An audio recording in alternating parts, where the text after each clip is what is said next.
नमस्कार, मैं रवीश कुमार। आज शुरुआत फ्राइडे संदेश के साथ। फ्राइडे संदेश वह संदेश है जो आपको वीकेंड में सोचने के लिए होमवर्क देता है, प्रेरित नहीं करता है। आप इसे होमवर्क संदेश भी कह सकते हैं। यह भारत का पहला होमवर्क संदेश है। मैं एक रिसर्च कर रहा हूं। विषय है राष्ट्रीय समस्या और रिश्तेदार, व्हाट्सएप ग्रुप का राजनीतिक अवलोकन, कालखंड 2014 से 2022। विषय सुनकर आप हंसिए नहीं, मैं सीरियस हूं। व्हाट्सएप ग्रुप में रिश्तेदारों ने जिस तरह हर राष्ट्रीय समस्या को खारिज करने की राष्ट्रीय समाधान को जन्म दिया है, उससे एक नई राष्ट्रीय समस्या पैदा हो गई है जिसका राष्ट्रीय अध्ययन करना बहुत जरूरी है। रिश्तेदार राष्ट्रीय समस्या बनते जा रहे हैं, इसलिए आप भी मेरे रिसर्च में सहयोग कीजिए। अपने व्हाट्सएप ग्रुप में रिश्तेदारों की तर्क प्रणाली के स्क्रीनशॉट भेजिए। वो कब कब और क्या क्या शेयर करते हैं वो भी चाहिए। किस श्रेणी के रिश्तेदार हैं और इनका आर्थिक आधार क्या है। पेंशन और किराए पर जीने वाले रिश्तेदारों की अलग कैटेगरी बनाई है। उम्र के हिसाब से भी जानकारी चाहिए।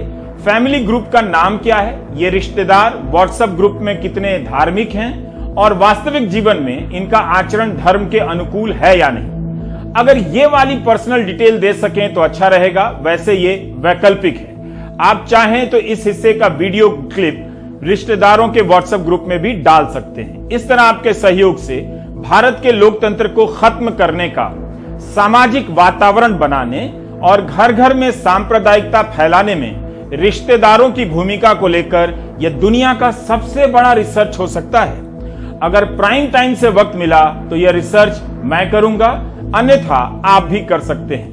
सत्यमेव जयते वाले देश में आज सत्य इन रिश्तेदारों से पराजित हो जाता है। गीता की कसम खाएंगे और हर झूठ को सही बताएंगे। जब हर दलील हार जाएंगे तो कहेंगे विकल्प क्या है। इनके लिए झूठ ही विकल्प है। झूठ से घिरा रिश्तेदार झूठ का विकल्प नहीं जान पाएगा। अगर आप अपने रिश्तेदार से हार रहे हैं, इसमें आपका कोई दोष नहीं है। व्हाट्सएप ग्रुप में अपने रिश्तेदारों से इतना कह दीजिए कि दुनिया भर में भारत के लोकतंत्र को लेकर जो कहा जा रहा है वो अच्छा नहीं है। रिश्तेदार नहीं मानेंगे। उनका यही जवाब होगा कि भारत में अभी भी हर किसी को गुड मॉर्निंग मैसेज भेजने की पूरी आजादी है और जब तक गुड मॉर्निंग मैसेज भेजने की आजादी है तब तक लोकतंत्र है। मेरी बात को समझने में वक्त लगता है, लेकिन जब तक आप व्हाट्सएप ग्रुप को रिश्तेदारों से या रिश्तेदारों को व्हाट्सएप ग्रुप से आजाद नहीं कराएंगे, लोकतंत्र मजबूत हो ही नहीं सकता है। फ्राइडे का होमवर्क संदेश समाप्त होता है। दिल्ली की सीमाओं पर किसान आंदोलन के 100 दिन हो गए हैं। इन 100 दिनों में किसान आंदोलन ने कितनी ही बाधाएं पार की। ऐसा कभी नहीं हुआ कि किसानों को दिल्ली में घुसने नहीं दिया गया। दिल्ली तक ना पहुंच पाए इसके लिए दिल्ली से दूर ही हाईवे में बड़े बड़े गड्ढे खोद दिए गए। भारी भरकम बोल्डर निकालकर रास्तों पर रख दिया गया, कंटेनर लगा दिया गया। किसी तरह किसान दिल्ली की सीमा पर पहुंचे तो बैरिकेड के ऊपर कटीली तारें लगा दी गईं। इस तरह किसानों को रोकते रोकते सरकार की सोच में छिपी कीलें बाहर आने लगीं। पूरे आंदोलन के दौरान कील और कांटे स्थायी भाव बन गए। इस कदर की 26 जनवरी की हिंसा के बाद दिल्ली की सीमाओं पर किसानों को रोकने के लिए सड़कों पर कीलें ठोक दी गईं। भारत के किसान आंदोलनों ने गोलीबारी देखी है, पुलिस की लाठियां देखी हैं, लेकिन पहली बार कीलों का इस्तेमाल देखा। दरअसल किसान आंदोलन की यही सबसे बड़ी सफलता है कि उसने सरकार के भीतर की कीलों को बाहर कर दिया। ये कीलें सरकार की नीयत की वो सीमा बन गई जिसे अब किसानों के लिए पार करना मुश्किल था। लिहाजा किसानों ने इन पर मिट्टी डाल दी और घास फूस उगाने का कार्यक्रम बना दिया। लगता है कि अफसर भूल गए कि किसानों को इन चीजों की आदत होती है। रोज खेतों से कांटे और कीले निकालते रहते हैं। भले सरकार को लगा कि कोई नई चुनौती पेश होगी, लेकिन ये चुनौतियां तो किसानों के लिए रोज की बात है। किसानों को आतंकवादी कहा गया और उससे भी किसान नहीं हिले। 100 दिन तक यह आंदोलन पहुंच गया। किसान आंदोलन ने न सिर्फ सरकार के भीतर के कांटों और कीलों को बाहर आने का मौका दिया, बल्कि इस एक आंदोलन ने मीडिया को जितना एक्सपोज किया है, पर्दाफाश किया है, उतना किसी आंदोलन ने नहीं किया होगा। जब किसानों को आतंकवादी कहा गया तभी किसान आंदोलन के बीच पोस्टर लगा दिए गए। गोदी मीडिया हमारा कवरेज ना करे, हमें मीडिया का कवरेज नहीं चाहिए। किसानों के जरिए गांव-गांव में यह बात फैल गई कि मीडिया बिक गया है। जो किसान कल तक गोदी मीडिया के प्रभाव में थे, जिस मीडिया में किसी सवाल करने वालों को देशद्रोही कहना उन्हें गलत नहीं लगता था, उनके लिए यह सदमे जैसा था कि गोदी मीडिया उन्हें आतंकवादी कह रहा है। किसान जान गए कि यह मीडिया नहीं है, गोदी मीडिया है। किसान यह भी जान गए कि सरकार से सवाल करना इतना मुश्किल है कि देश के सबसे बड़े पेशेवर समूह के आंदोलन में शामिल लोग आतंकवादी कहे जा सकते हैं। जिस धर्म की राजनीति को राजनीति समझते थे हमारे किसान, उस राजनीति ने किसानों को इंसान समझने का धर्म छोड़ दिया। किसानों को अपना मीडिया लॉन्च करना पड़ा। यूट्यूब पर किसान चैनल, ट्विटर पर किसान एकता मोर्चा का हैंडल बनाया गया और इसी के बीच कुछ लोग मिलकर ट्रॉली टाइम्स निकालते हैं। ट्रॉली टाइम्स आज भी निकल रहा है। इसके 11 संस्करण निकल चुके हैं। 26 जनवरी से 3 फरवरी तक सीमा पर इंटरनेट बंद रहने के कारण ट्रॉली टाइम्स नहीं निकल सका। 60 लोगों की टीम हिंदी और पंजाबी में यह अखबार निकालती है। गोदी मीडिया के प्रभाव में रहने वाले किसान अब उन पत्रकारों की पीड़ा को समझने लगे हैं जिन्हें खबर लिखने पर नौकरी से निकाल दिया जाता है और जेल भेज दिया जाता है। सिद्दीक कप्पन 150 दिनों से जेल में है। महापंचायतों में किसान नेता भाषणों में पत्रकारों की हालत का जिक्र करना नहीं भूलते। किसान आंदोलन अब किसान आंदोलन रहा ही नहीं, वो अपने आंदोलन से मीडिया को भी झकझोर रहा है। बस गोदी मीडिया को कोई फर्क नहीं पड़ रहा। पहले दिन से जब से हम इस मोर्चे पे, इस आंदोलन का हिस्सा थे, तब से हम रियलाइज़ कर रहे थे कि हमारा जो नेशनल मीडिया है, हमारा जो गोदी मीडिया है या जिसको कहें कि कॉरपोरेट मीडिया है, वो पहले दिन से अलग अलग किस्म के झूठे नैरेटिव्स लाके इस आंदोलन को तोड़ने की कोशिशें कर रहा है। कभी वो आंदोलनकारियों को खालिस्तानी बोल रहा है, कभी वो बोल दे रहा है कि ये तो माओवादी हैं, कभी बोल रहा है कि ये कौन से किसान हैं जो अंग्रेज़ी बोलना जानते हैं या जो अच्छा खा पी रहे हैं। और हमेशा से इस आंदोलन पे सवाल उठाया गया है हमारे बिके हुए मीडिया की तरफ से। इसलिए हमें लगा कि आंदोलन की खुद की आवाज़ जो है वो लोगों तक पहुंचाए जाना ज़रूरी है। आंदोलन में जुड़े हुए लोगों की जो इंसानी कहानियां हैं, जो गोदी मीडिया शायद कभी नहीं दिखाएगा कि कोई बुजुर्ग महिला अगर 3 महीने से आंदोलन में बैठी है तो वो क्यों बैठी है, उसके परिवार में पीछे क्या कुछ हो रहा है, वो कहानियाँ ये गोदी मीडिया कभी नहीं दिखाएगा। क्योंकि अगर वो दिखाएगा तो शायद आम जनता की सहानुभूति इसके साथ चलेगी और ये बहुत ही इंसानी एंगल लगेगा, जो कि ये मीडिया नहीं करना चाहता। ये सारे आंदोलनकारियों को टेररिस्ट के तौर पे, खालिस्तानियों के तौर पे पोर्ट्रे करना चाहता है। आप दिखा रहे हो, मन सच दिखा रहे हो। बिच मीडिया बकाऊ मीडिया है जो वो सिर्फ झूठ दिखा रहा है। वो किसानों को अत्याचारी जैसे वो बता रहा है भी ये गंदगी डाल रहे हैं, जहाँ हमें छेड़छाड़ कर रहे हैं, वो बता रहा है। पर जो सच है वो कुछ ही मीडिया दिखा रहा है। जैसे आप एक मीडिया और है, उसका नाम नहीं पता हमें, वो दिखा रहा है। जैसे वहाँ जाकर हमारे यहाँ सफाई देखें, वो भी बहुत बढ़िया कर रहे हैं किसान, लेकिन ये गलत बता रहे हैं। जो भी बता रहे हैं अत्याचारी बोल रहे हैं, मिसगाइड कर रहे हैं ये दिल्ली के लोगों को, पब्लिक को भी। किसान ऐसे हैं ऐसे हैं। हमारा मीडिया को यही कहना है जी भी जेडे 2-3 चैनल हैं वो तो अच्छे बात दिखा रहे हैं। जेडे है मोदी के बकाऊ गोदी चैनल हैं वो हमारा विरोध कर रहे हैं। क्यों विरोध कर रहे हैं? वो किसानों को माड़ा चंगा कहते हैं, आतंकवादी बताते हैं और कुछ बताते हैं। भाई तो उन मीडिया के लोगों के साथ में भी तो मारपीट आप लोगों ने की, इसलिए वो बताते हैं आपको। मारपीट हमने नहीं की ना, हमारे बंदों ने नहीं की, वो उनके बंधु ही थे। इन 100 दिनों में कई दिनों की बातचीत हुई। सरकार ने अपनी तरफ से खूब प्रचार प्रसार भी किया अपने कानून के समर्थन में। फिर बातचीत के लिए तैयार है बोलकर बातचीत ही बंद है। 22 जनवरी से बातचीत बंद है। सुप्रीम कोर्ट ने अशोक गांगुली की अध्यक्षता में एक कमेटी भी बनाई है। अब इसकी भी खबरें आनी बंद हो गई। कमेटी अपना काम कर ही रही होगी। 100 दिन के कई लैंडमार्क होते हैं। वैसे इस किसान आंदोलन ने 100 दिन में इतना कुछ पेश किया है कि आप समेट ही नहीं सकते। कभी यह आंदोलन सीमाओं पर मजबूत होता है तो कभी महापंचायतों के जरिए गांव-गांव में फैलने लगता है। ईस्ट इंडिया कंपनी ने गुलाम बनाया था हमें, आपको, भारत को गुलाम बना दिया था। एक कानून ने ईस्ट इंडिया कंपनी को वो ताकत दे दी, वो सरकार बन गई एक कानून ने केवल। और बताओ, भारत की सरकार सब बेच बेच करके कंपनियों को दे रही है। अगर 100 साल पहले, 150 साल पहले एक कानून ने कंपनी को सरकार बना दिया, तो ये भारतीय जनता पार्टी के लोग हमारी सरकार को कंपनी बनाने का काम कर रहे हैं। इसलिए इनके खिलाफ हमें सबको मिलकर के एक होना पड़ेगा। किसान महापंचायतों का सिलसिला अभी तक जारी है। आज अलीगढ़ में सपा नेता अखिलेश यादव की महापंचायत हुई। किसानों के मुद्दे पर आई यह भीड़ बता रही है कि किसान आंदोलन के मुद्दे अब भी जोश पैदा कर रहे हैं। आखिर क्या बात है कि इस मुद्दे पर अलग अलग नेताओं ने रैलियां की। अरविंद केजरीवाल, सचिन पायलट, अखिलेश यादव, प्रियंका गांधी, राहुल गांधी सबने महापंचायतों में हिस्सा लिया, तब भी अखिलेश यादव की महापंचायत में इतनी भीड़ आई। जयंत चौधरी की तरह किसी नेता ने लगातार महापंचायतों में हिस्सा नहीं लिया है।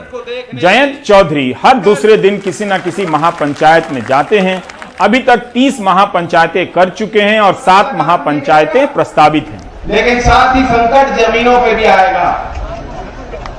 इनका उद्देश्य यही है, कई हजार बीघे के चेक इकट्ठा करेंगे और उत्तर प्रदेश में नियम बन चुका 18 साल का पट्टा खेती की जमीन का कोई भी कंपनी वाला ले सकता है। उसी तरह राकेश टिकैत और गुरनाम सिंह चढ़ूनी ने भी धुआंधार महापंचायतें की हैं।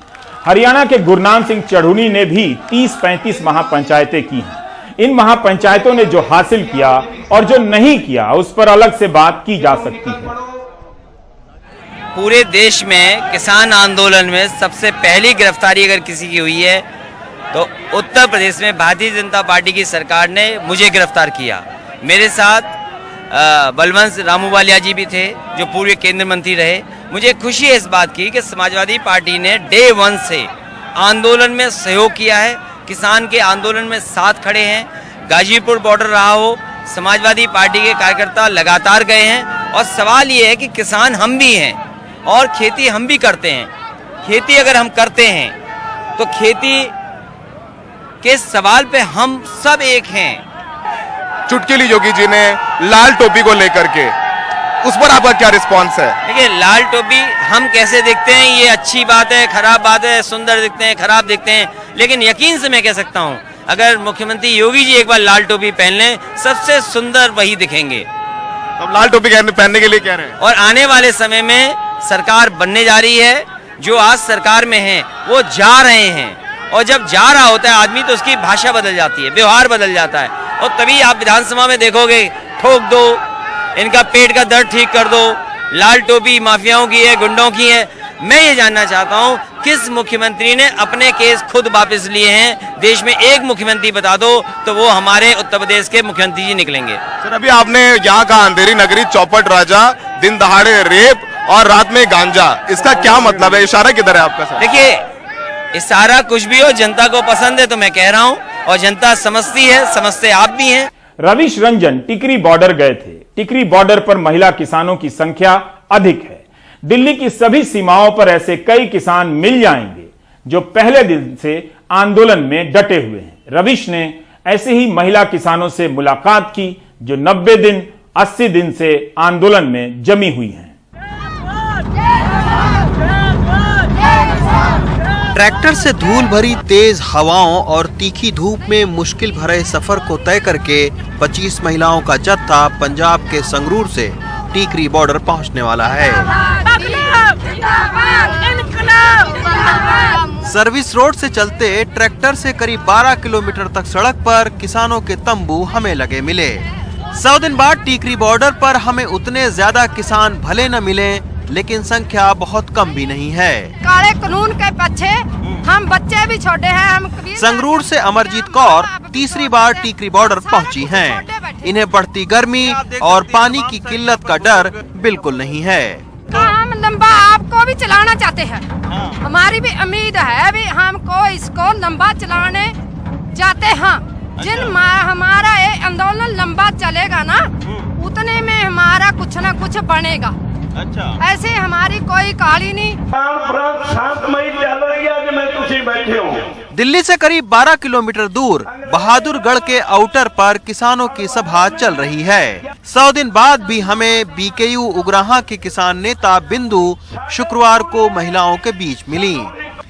यहाँ हम पटियाला और मोगा के उन बुजुर्ग महिलाओं से मिले जिनको धरने पर बैठे 100 दिन से ज्यादा हो गए हैं। बलबीर कौर जैसी बुजुर्ग महिलाओं ने पहले पंजाब में धरना दिया, अब लगातार दिल्ली के टीकरी बॉर्डर पर डटी हैं। मैं मेरे पोते नू क्यों बाहर भेज दी? मैं कहा तो भेज दी बाहर मेरे पोते नू मैं उरे DFC बनाऊंगी। मैं मीत ला के पढ़ाया, 10 नौहां दी किरत ला के करे। मैं अपना हक नहीं दे सकती, अपनी जमीन बचाउण खातर मेरे पुत पोते लई मैं इत्थे बैठूंगी जिन्ना चिर मेरे हक तीने काले कानून वापस नहीं मिलते, मैं कदे नहीं जाऊंगी। एक पोता एक पोती है, छोटे छोटे बच्चे हैं, 3 मेरे गुड्डियां, बड़ा मुश्किल से परिवार ਆਪਾਂ ਨੂੰ ਤੁਹਾਨੂੰ पता ही है ਵੀਰੇ, छोटी सामी थोड़ी जमीन वाला परिवार, छोटी सामी मुश्किल से टाइम कटता है ना। ऐसे फिर मेरे एक बेटा है, वो बेटा मेरा फिर हुन घर में काम करता है, इसीलिए फिर मैं उरे डटी हुई हूँ, ऐसा कोई है नहीं हैगा। किसान पहले ट्रैक्टर ट्रॉली में थे, अब आंदोलन लंबा खींचने के चलते किसानों ने सड़क पर ही सैकड़ों झोपड़ी और तंबू लगा दिए हैं। लेकिन आने वाले दिनों में सरकार की उदासीनता के साथ गर्मी, बीमारी और गंदगी की चुनौती भी किसानों का इम्तिहान लेंगी। टीकरी बॉर्डर से राहुल चौहान और सचिन गुप्ता के साथ रवीश रंजन शुक्ला, NDTV इंडिया। हमारे सहयोगियों ने महिला किसानों की भागीदारी को लेकर खूब कवर किया। सौरभ हो, रवीश हो या फिर शरद हो, इस आंदोलन को गंभीरता से कवर करने वाले कई अन्य पत्रकारों ने भी बहुत अच्छी रिपोर्टिंग की है। भारतीय पत्र पत्रिकाओं में भी और विदेशी पत्र पत्रिकाओं में भी पहले दिन से ही महिला किसान अपनी भागीदारी से लोगों का ध्यान खींच रही थी। इसका असर कहीं और हो रहा था। सिंघू बॉर्डर के पास एक नौजवान लड़की नवदीप कौर किसान आंदोलन के करीब आती है और मजदूरों के अधिकार के लिए लड़ने की ताकत पा जाती है। नवदीप कौर ने उसी दौर में कई मजदूरों की सैलरी भी दिलवा दी, जिसके नतीजे में उसे मिली जेल और जेल के भीतर उसकी जाति, दलित होने को लेकर मिली गालियां। जैसा कि मैंने कहा कि किसान आंदोलन ने सरकार की सोच के कांटों और कीलों को बाहर लाने का काम किया है। नवदीप के केस में भी यही हुआ। सिस्टम का चेहरा नवदीप को दिख गया। उनके संगठन के शिव कुमार भी अब जमानत से बाहर हैं। उनके साथ भी बहुत बुरा बर्ताव हुआ। नेता केवल चुनाव में पैदा नहीं होते हैं। दिशा ए रवि तो बेंगलुरु की एक लड़की है। उसने किसान आंदोलन को कहां से कहां पहुंचा दिया, जिसके लिए उसे जेल हुई और एक बार फिर अदालत के सामने सरकार साजिश रचती हुई नजर आई। दिशा को जमानत मिली और सरकार एक्सपोज हो गई। किसान आंदोलन नहीं होता तो आपके सामने दिशा रवि नहीं होती, नवदीप कौर नहीं होती। इसलिए इसमें कोई खास बात नहीं है, बुरी बात भी नहीं है कि टाइम मैगजीन के कवर पर महिला किसानों की तस्वीर है और उन पर रिपोर्ट है। 100 दिन तक चलने वाला यह आंदोलन शाहीन बाग के आंदोलन की तरह ऐतिहासिक होने के कारण अगर किसी पत्रिका में जगह पाता है तो इसे स्वाभाविक ही माना जाना चाहिए। अच्छी बात है। हां, इस रूप में यह महत्वपूर्ण है कि जब भारतीय मीडिया ने किसान आंदोलन को कवर करना बंद कर दिया, तब टाइम मैगजीन ने महिला किसानों को जगह देकर चर्चा में ला दिया।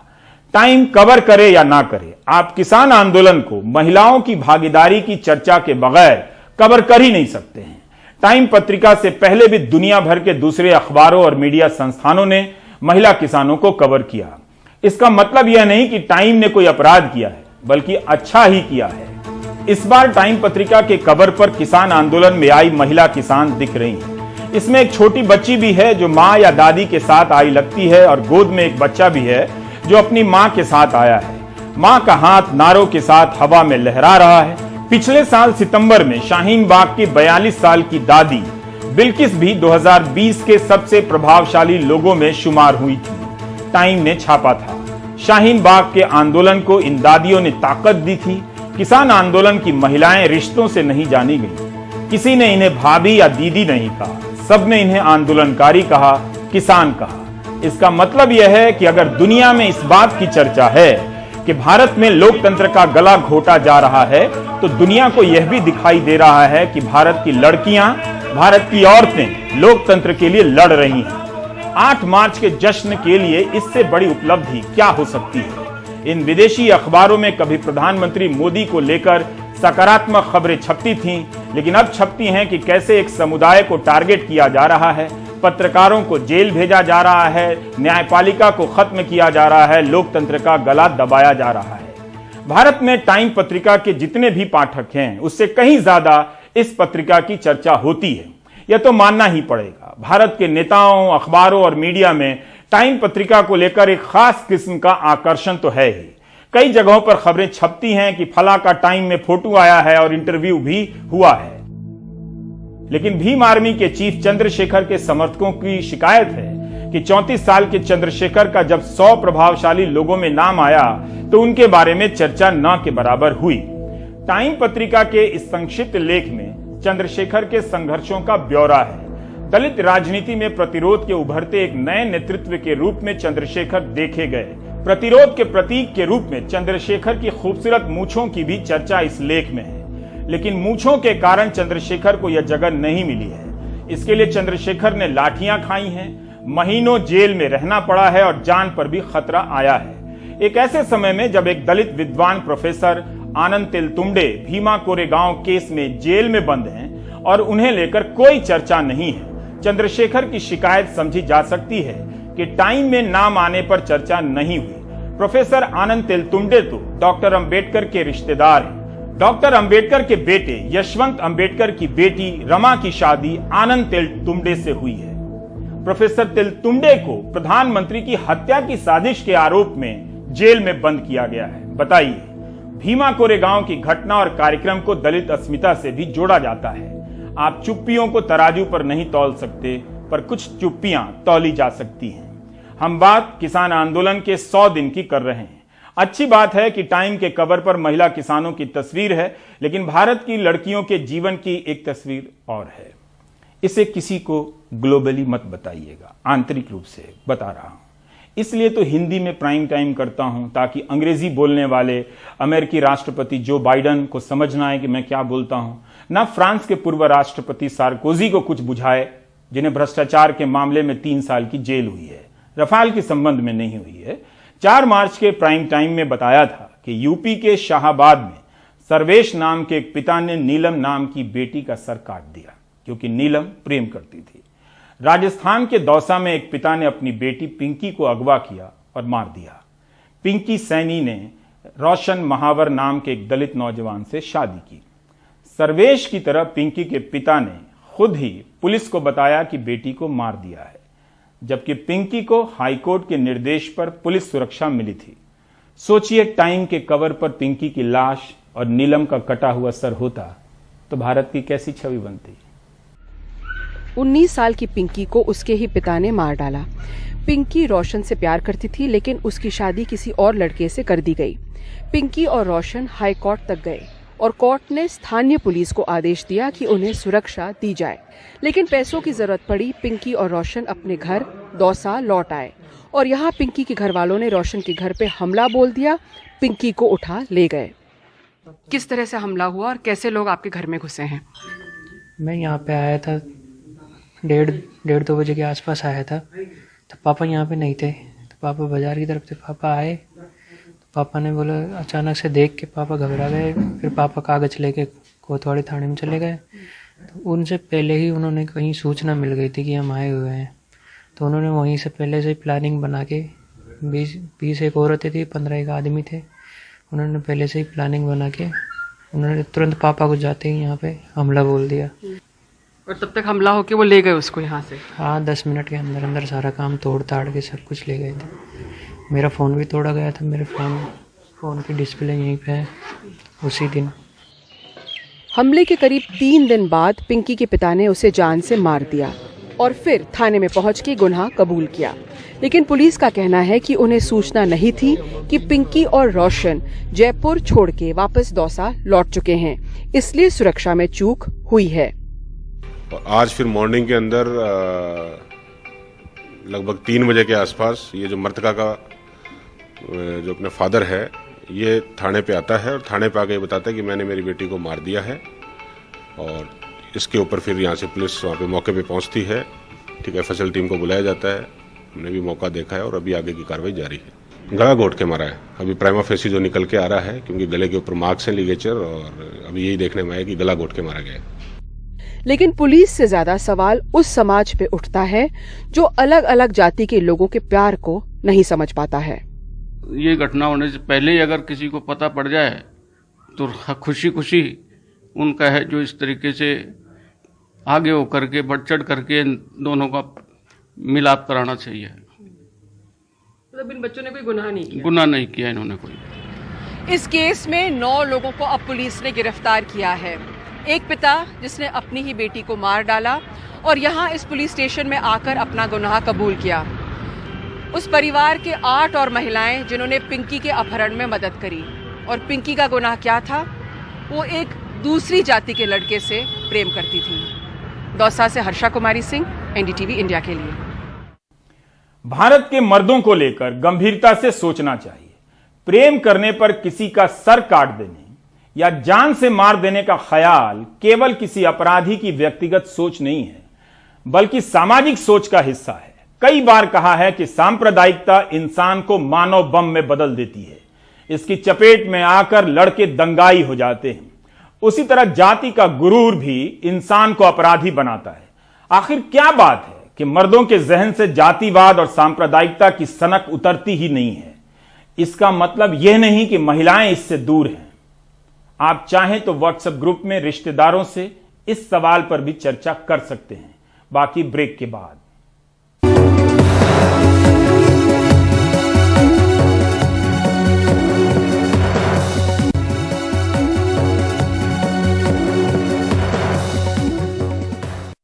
मध्य प्रदेश पहले से ही व्यापम की वजह से बदनाम था। हाल ही में सुप्रीम कोर्ट ने कहा कि हम जानते हैं व्यापम में क्या हुआ। अब प्रोफेशनल एग्जामिनेशन बोर्ड की एक और परीक्षा में गड़बड़ी के आरोप लगे हैं। उम्मीदवारों की मांग है कि परीक्षा परिणाम रोककर इसकी जांच सीबीआई या लोकायुक्त से कराई जाए। मुख्यमंत्री ने फिलहाल मामले पर संज्ञान लेते हुए जांच के आदेश दे दिए हैं। सेब को आमतौर पर कितने मीटर के अंतर पर लगाया जाता है? सही जवाब 6 by 6 meter, Vyapam 4 by 4 meter. शामिल या उपलब्ध उर्वरक तत्व की मात्रा से उपज के संबंध सहित डील करने वाले एग्रोनॉमी के अध्ययन को क्या कहा जाता है? सही जवाब मिट्टी की उत्पादकता, व्यापम एग्रोबायोलॉजी। निम्नलिखित में से कौन सा गन्ने के घासीय प्ररोह रोग का कारण है? सही जवाब माइकोप्लाज्मा, व्यापम जीवाणु।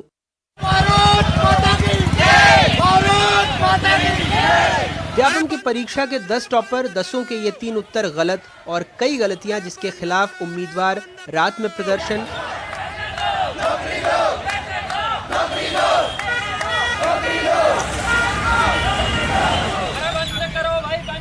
दिन में प्रदर्शन,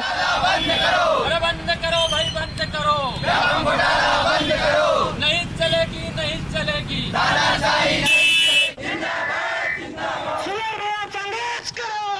दंडवत होकर सरकार तक अपनी बात पहुंचाने की जिद ठाने बैठे थे। मध्य प्रदेश के छात्र एक बार फिर गुस्से में हैं। व्यावसायिक शिक्षा मंडल यानी व्यापम की वरिष्ठ कृषि विकास अधिकारी और ग्रामीण कृषि विस्तार अधिकारी की परीक्षा से इन छात्रों का आरोप है कि परीक्षा में खूब धांधली हुई। शीर्ष 10 स्थान पर काबिज उम्मीदवार एक ही कॉलेज से बीएससी हैं। इन्हें परीक्षा में एक जैसे अंक मिले हैं। इनके प्रश्न पत्र में गलतियां भी एक जैसी हैं। सारे 10 छात्र चंबल क्षेत्र के हैं। व्यापम ने 10 से 11 फरवरी को यह परीक्षा आयोजित की थी। 17 फरवरी को आंसर शीट जारी हुई। जनरल नॉलेज की परीक्षा में सभी 10 छात्रों को एक जैसे अंक मिले। यहाँ तक कि इन सभी ने जिन सवालों के गलत उत्तर दिए वो भी एक जैसे हैं। 200 नंबर की एग्जाम हुई थी, उसमें 100 नंबर का एग्रीकल्चर पूछा गया था और 100 नंबर का सीसेट पूछा गया था। अब जो 100 नंबर का एग्रीकल्चर पूछा गया था उसमें व्यापम द्वारा त्रुटिवश 3 प्रश्नों के गलत उत्तर दे दिए गए थे। ये जितने भी फर्जी टॉपर हैं इन्होंने उसी विकल्प का चयन किया है जो व्यापम द्वारा गलत दिया गया है। इससे ये पता चलता है कि इनको पहले से प्रश्न पत्र और उत्तर पुस्तिका मिल गई थी। इसके साथ ही 2012-13 में जो व्यापम घोटाला हुआ था इनमें से 2 छात्र ऐसे हैं जिनका 2012-13 के व्यापम घोटाले में भी नाम है। उम्मीदवारों ने जब प्रदर्शन किया, शिकायत की तो मुख्यमंत्री ने ट्वीट कर जांच के आदेश दिए। एग्जाम के अंदर शिकायत आई है कि इसमें एक ही जगह के 10 लोगों को एक जैसे नंबर मिले हैं और वो पढ़ने में 4-5 साल से फेल हो रहे थे। तो जो विद्यार्थियों ने और बाकी जगह शिकायत आई थी, माननीय मुख्यमंत्री जी ने भी आज कहा कि आदेश दिए हैं। हमने भी चेयरमैन को बुलाकर और निर्देश दिए थे और जांच चल रही है और जो भी दोषी होगा उसके खिलाफ कार्रवाई की जाएगी। कांग्रेस भी कह रही है परीक्षा में धांधली हुई है क्योंकि टॉपर्स की शैक्षिक पृष्ठभूमि अच्छी नहीं रही। जो जानकारी आई है कि वो कंपनी ब्लैक लिस्टेड है, मैं समझता हूँ जांच के दायरे में वो भी होनी चाहिए और अगर नहीं होगी तो फिर सच्चाई सामने आने में थोड़ी दिक्कत रहेगी, जैसे पुराने व्यापक में स्थिति रही। देखिए, जब कहने में और करने में अंतर होता है तो इस तरीके की परिस्थितियां उत्पन्न होती हैं और मुझे लगता है कितनी मंशा साफ होकर जांच होगी ये वही बता पाए। व्यापम ने इस परीक्षा की जिम्मेदारी जिस कंपनी को दी थी उस पर कई राज्यों में गड़बड़ी के आरोप लगे हैं। बताया जा रहा है कि 2017 में यूपी में सब इंस्पेक्टर परीक्षा में गड़बड़ियों के चलते इसी कंपनी को ब्लैकलिस्ट भी किया गया था। ये संयोग है या साजिश हम नहीं बता सकते, लेकिन सवाल उठे हैं। अच्छा है सरकार ने जांच के आदेश दे दिए हैं क्योंकि इन परीक्षाओं में साक्षात्कार नहीं होता। ऐसे में अगर कोई गलत कर ले तो बेहद मुमकिन है कि किसी सही के साथ अन्याय हो जाएगा। भोपाल से कैमरा पर्सन रिजवान खान के साथ अनुराग द्वारी, एनडीटीवी इंडिया। आप देख रहे थे प्राइम टाइम। नमस्कार।